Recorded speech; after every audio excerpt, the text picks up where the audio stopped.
इष्टदेवं नमामि सोमेश्वरं स्वतन्त्रम् उमापतिं तं विजयं नमामि नमामि विघ्नेश्वरनन्दिनाथं पुत्रप्रियं तं शिरसा नमामि नमामि देवं भवदुःखशोकविनाशनं चन्द्रधरं नमामि नमामि गङ्गाधरमीशमीड्यमुमाधगं देववरं नमामि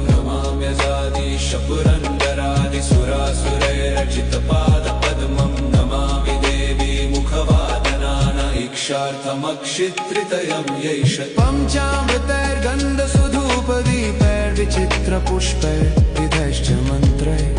अन्नप्रकारैः सकलोपचारैः